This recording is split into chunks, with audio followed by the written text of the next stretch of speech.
स्वागत है आपका। ब्रेक के बाद स्ट्रोक पर खास चर्चा आज कर रहे हैं हम हेल्थ गुरु में मेदांता के डॉक्टर अरुण गर्ग के साथ। आपके साथ चर्चा को आगे बढ़ाएंगे, लेकिन लगातार हमारे कॉलर प्रोग्राम के दौरान जुड़ते जा रहे हैं। संतोष जुड़े हुए हैं फिलहाल भिवानी से, उनसे जानते हैं क्या सवाल है उनका। संतोष बताइए। हेलो। हाँ बोलिए। डॉक्टर साहब नमस्कार। नमस्कार। डॉक्टर साहब मेरे हस्बैंड का 2008 में एक्सीडेंट हुआ जी, और ये सिर में कान के ऊपर चोट लगी थी, और उसके बाद 1 महीने अनकॉन्शियस में रहे थे। अब कभी कभार है जी उनको चक्कर से महसूस होते हैं,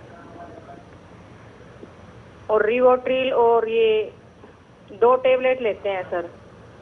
नहीं, इनको स्ट्रोक नहीं है, और जो चोट लगने के बाद अब जो चक्कर आ रहे हैं वो तो मोस्ट ऑफ द टाइम या तो जो स्ट्रेस होता है, ट्रॉमा का जो स्ट्रेस होता है उसके कारण से कभी कभी लोगों को चक्कर या तकलीफ़ें होती हैं, तो मोस्टली साइकोलॉजिकल होती हैं। अदरवाइज़ कोई स्पेसिफिक चक्कर है तो उनको देखने के बाद बताएंगे कि उन चक्कर के लिए कोई स्पेसिफिक इलाज करने की ज़रूरत है या नहीं है। लेकिन मोस्ट ऑफ द टाइम इसको पोस्ट ट्रॉमेटिक स्ट्रेस डिसऑर्डर बोलते हैं, और जिसमें जो रिवोट्रिल और ये आप दवाई बता रहे हैं जो मोस्टली साइकोलॉजिकल पेशेंट्स को दी जाती हैं वो इफ़ेक्टिव होती हैं, कोई चिंता वाली बात लगती नहीं है। चलिए डॉक्टर, थोड़ी देर पहले जब हम बात कर रहे थे सिम्टम्स को लेकर कि स्ट्रोक के सिम्टम्स क्या हैं, बहुत ही अच्छे तरीके से आपने रेस्क्यू बताकर बहुत ही विस्तारपूर्वक समझाया भी। क्या कोई वार्निंग साइंस भी होते हैं इन सिम्टम्स से पहले? देखिए, कभी कभी रफली हम कहते हैं 30% लोग ऐसे होते हैं जिनको कि स्ट्रोक, मेजर स्ट्रोक होने के पहले वार्निंग अटैक पड़ता है। वार्निंग अटैक जिसको बोलते हैं transient ischaemic attack. Transient ischaemic attack क्या होता है कि टेम्पररी इंटरप्शन जो होता है ब्लड सप्लाई, ब्रेन के एक पर्टिकुलर हिस्से में कुछ देर के लिए ब्लड सप्लाई कम हुई, एक क्लॉट ने छोटी सी वेसल को बंद किया, और लकीली वो अपने आप ही गल गया क्लॉट, और उसने वेसल को वापस खुल गया और वापस पेशेंट के सिम्टम ठीक हो गए। तो इसमें क्या होता है कि कभी पेशेंट हमारे पास आता है कि सर मेरे एक हाथ 15-20 मिनट के लिए, आधा घंटे के लिए सुना हुआ वापस ठीक हो गया, या मेरी एक आंख की रोशनी चली गई 5 मिनट के लिए और वो वापस ठीक हो गई। तो ये जो माइनर अटैक होते हैं या वार्निंग अटैक होते हैं ये बहुत ही इंपॉर्टेंट होते हैं, इनको लाइटली कभी मत लीजिए। कभी कभी क्या होता है कि इस तरह के लोग जब किसी प्राइमरी फिजिशियन या जीपी के पास जाते हैं तो उसको कहा जाता है कि यार थकान है, कुछ नहीं, मालिश कर लो, रेस्ट कर लो, या एस्पिरिन की गोली ले लो, ठीक हो जाएगा, या उसको ज़्यादा से ज़्यादा सीटी स्कैन करा लेते हैं। सीटी स्कैन इस तरह की सिचुएशन में नॉर्मल होता है, और ऐसे मरीज बहुत हाई रिस्क पे होते हैं। करीब 20% इस तरह के मरीजों को विदिन 24 आवर्स, 1 या 2 दिन के अंदर बड़ा लकवा होने के चांसेस रहते हैं। तो यदि किसी को भी ट्रांजिएंट इस्केमिक अटैक है, यानी कि वार्निंग अटैक है या मिनी अटैक है, तो उसको डेफिनेटली न्यूरोलॉजिस्ट से कंसल्ट करना चाहिए।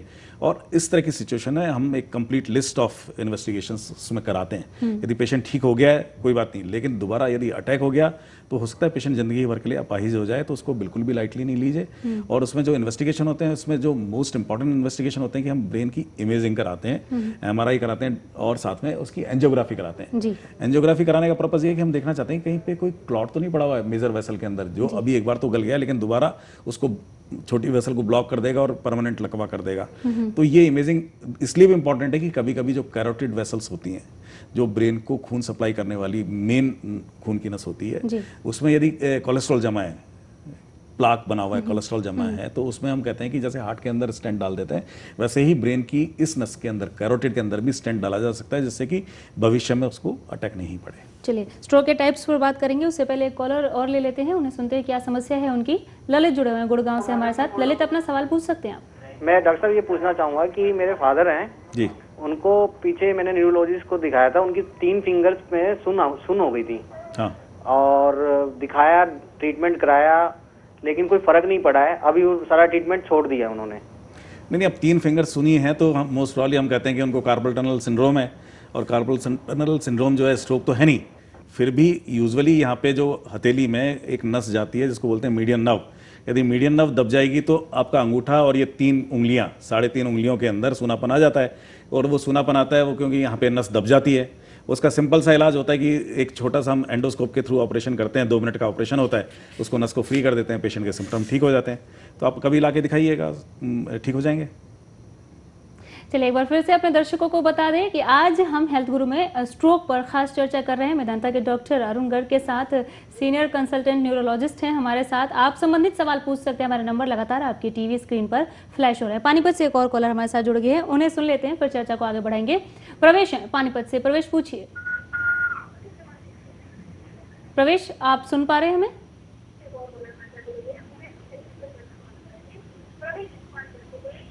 प्रवेश, आप तक हमारी आवाज़ पहुंच रही है?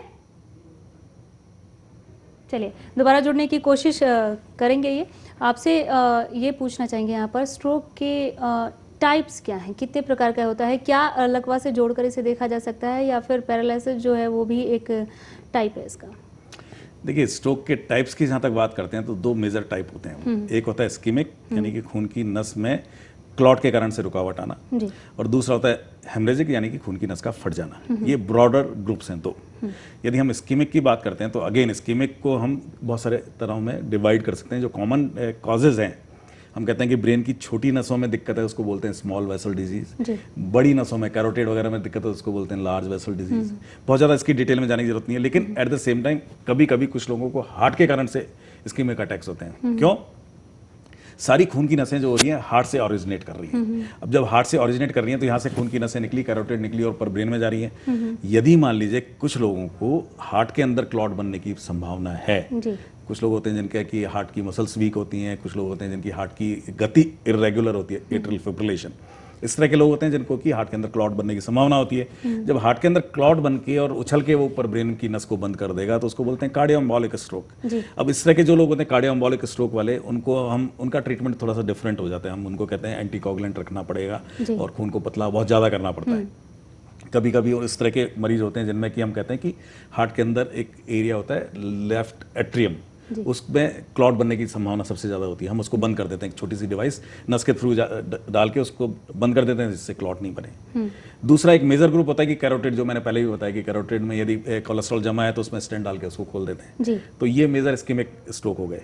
हेमरेजिक स्ट्रोक में एक होता है कि ब्लड प्रेशर ज़्यादा होने के कारण से खून की नस फट जाए, तो उसमें हम कहते हैं कि ब्लड प्रेशर को कंट्रोल करो, सारे रिस्क फैक्टर्स को कंट्रोल करो, और उसका इलाज यदि एक बार खून की नस फट गई तो मोस्टली हम कंजर्वेटिव ट्रीटमेंट, यानी कि आईवी फ्लूइड देना है, ऑक्सीजन देना है, वेंटिलेटर लगाना है पेशेंट के, और कहीं पे थक्का नहीं हो उसके लिए प्रिवेंशन करना है, यही इलाज होते हैं और कोई इलाज नहीं हो पाता है।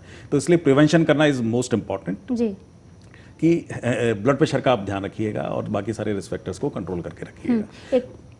हाइपरटेंशन के अलावा और जो दूसरे ग्रुप हैं उसके बारे में फिर आगे बात करेंगे, जिसमें कि एबनॉर्मल नसों के गुच्छे होते हैं, वो हम विल टॉक लेटर। चलिए, चरखी दादरी से एक कॉलर एक्चुअली हमारे साथ जुड़ गए हैं, जीबी शर्मा, अपना सवाल पूछिए आप। शर्मा जी, आप तक हमारी आवाज पहुंच रही है? हाँ, आप पहुंच रही है मैडम जी, अपना सवाल पूछ सकते हैं आप। हाँ जी, हेलो। हाँ बोलिए। हाँ जी, पहुंच रही है जी। शर्मा जी, आपसे एक रिक्वेस्ट है, आप अपना सवाल पूछे इससे पहले अपने टीवी का वॉल्यूम थोड़ा कम कर ले ताकि हम आपको बेहतर तरीके से सुन पाए।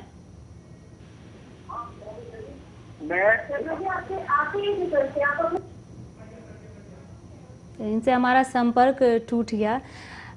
एक्चुअली मैं आपसे ये जानना चाह रही थी, जिस तरीके से आपने बताया कि नई नई टेक्निक्स आ गई हैं इलाज के लिए, स्ट्रोक के इलाज के लिए, तो क्या हर तरीके से पूरी तरह से ठीक हुआ जा सकता है स्ट्रोक में इन इलाज के बाद? नहीं, देखिए 100% मेडिकल साइंस में कुछ भी नहीं है, ठीक है, लेकिन एक समय था जब स्ट्रोक के मरीज, यदि किसी को स्ट्रोक हो गया तो ये माना जाता था कि ये तो मर गया है, ठीक है।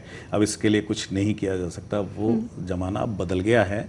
और इस्कीमिक स्ट्रोक में तो बहुत ही अच्छे इलाज आ गए हैं, जिसमें कि यदि पेशेंट समय से 3 से 4.5 घंटे के अंदर प्रॉपर हॉस्पिटल में पहुंच जाता है और उसको क्लॉट बस्टिंग ड्रग मिल जाती है तो खून की नस खुलने की संभावना 50% से ज़्यादा होती है।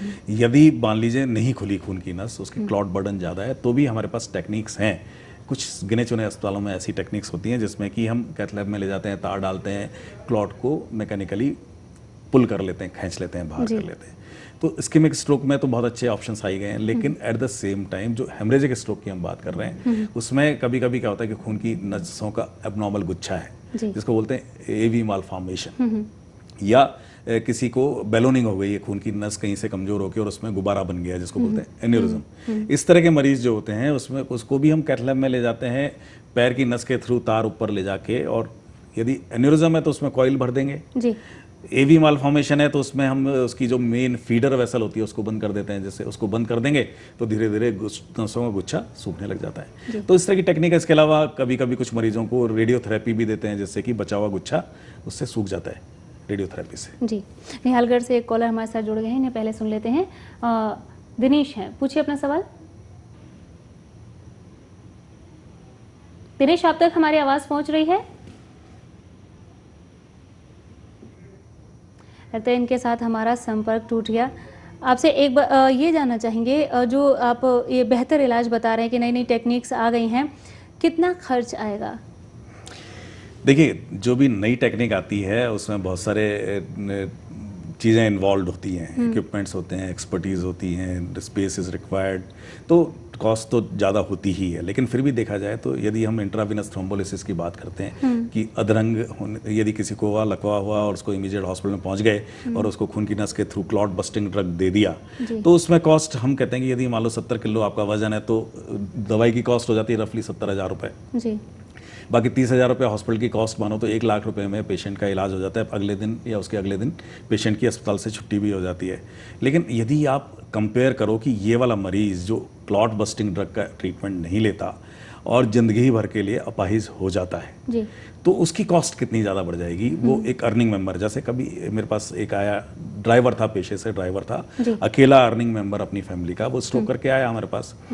लेकिन हमारे पास कब आया? जबकि उसको स्ट्रोक हुए 3 दिन हो चुके थे। जी। अब इस समय इस कंडीशन में उसका एक हाथ पैर काम नहीं कर रहा, वो बोल नहीं पा रहा, समझ नहीं पा रहा, अकेला अर्निंग मेंबर अपनी फैमिली का, तो फैमिली के लिए बर्डन हो गया, उसकी रेगुलर इनकम खत्म हो गई और उसकी बीमारी का इलाज के लिए खर्चा और हो रहा है। तो वो कॉस्ट को आप जब कैलकुलेट करोगे तो 1 लाख रुपए बहुत छोटा अमाउंट हो जाता है उसमें। जी।